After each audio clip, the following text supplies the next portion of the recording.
Hello, Nation. Today I'm here with my good friend and colleague, Jeremy Pettus. Jeremy, you and I have type 1. We both see patients with type 1. Do you ever compare your own diabetes control to someone you're seeing in clinic? Yeah, I think about it all the time, especially when the patient I'm seeing has an A1C that's way better than mine. That really bugs me. But you know what? The issue is really this. There's providers out there that have no idea what it's like to live with diabetes. But guess what? Us patients aren't totally off the hook either. There's some patients that show up and they're with the program, but then there's others that show up and they're not really ready to learn or really be a part of the team. You know, there are good patients and bad patients, and there are good doctors and bad doctors.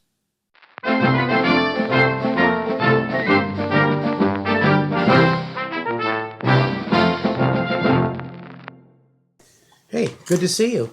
It's been over a year since you came back to clinic and you missed your last 3 appointments. Yeah. About those appointments.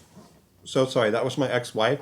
She was supposed to cancel those. She was always doing stupid stuff like that, forgetting things. That's why I ditched her. And now I'm dating this new hot chick. And she works at the Harley store, which is right next to my favorite gun store. So I got that going for me. Are you low? No, why? It's delicious. Well, your last A1C was 10.7, and we really should work hard to try to get that a little bit better.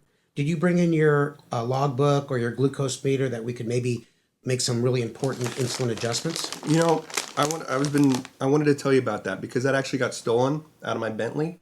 The robbers must have seen it sitting on my seat, and they came by and they just grabbed it out of my car. But it was right next to my Rolex and my wallet, but they didn't take that for some reason. They must have just wanted my meter. But I didn't know you wanted to look at my blood sugars. Hey, you know what? Your labs look okay, but in your blood sugars, you got some highs, some lows, and we need to fix that. So here's what you do. You eat the same exact thing every single day at the same time every day. So breakfast, I want you eating at 7 in the morning. Okay, lunch is at noon, dinner's at 6. I want you in bed by 10 p.m. and waking up by 6 a.m. every single day. By the next time you come back, I want you to have 2 new friends you can tell me about, and I want you to stop exercising completely, okay? Because it's a pain in my butt, it's a pain in your butt. Forget about it, all right? Thank you, doctor. Yeah. Hey, can I ask you one more question? You know what? No, you can't because I don't have time for it. I'm really busy, so I got to get back to it. And just get your refills from your gynecologist.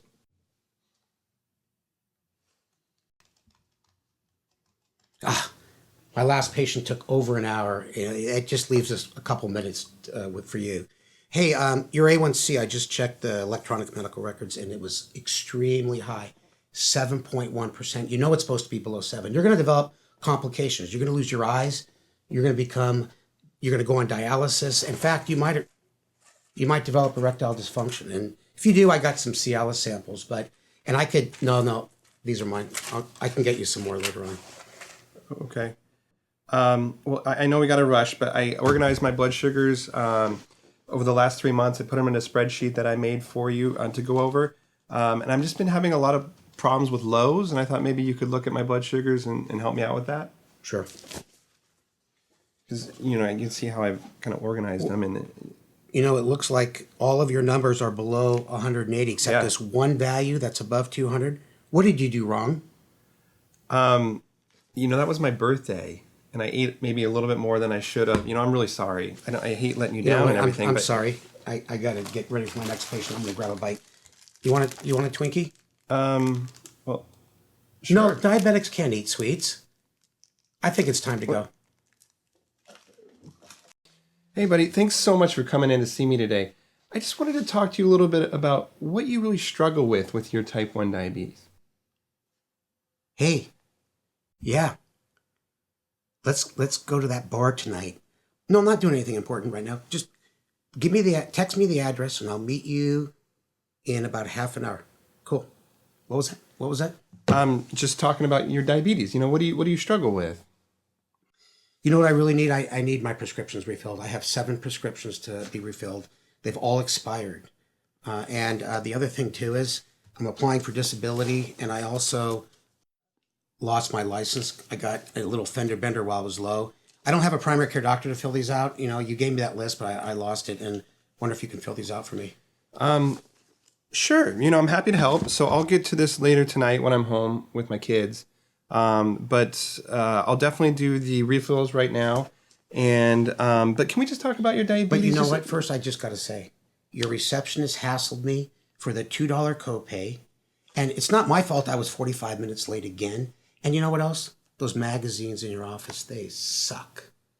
Well, I'm sorry to hear that. I've been told by some other people that they're adequate, but I'll definitely look into other prescriptions of other magazines for you. And I just wanted to see if for your diabetes, if we could just talk about that for a little bit. Just a little bit.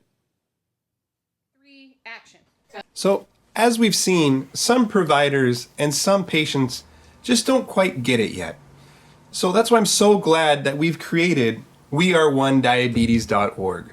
A collaborative group of diabetes professionals working in the diabetes space, all living with type 1 diabetes. Because you know what? If you don't have type 1 diabetes, you're a loser.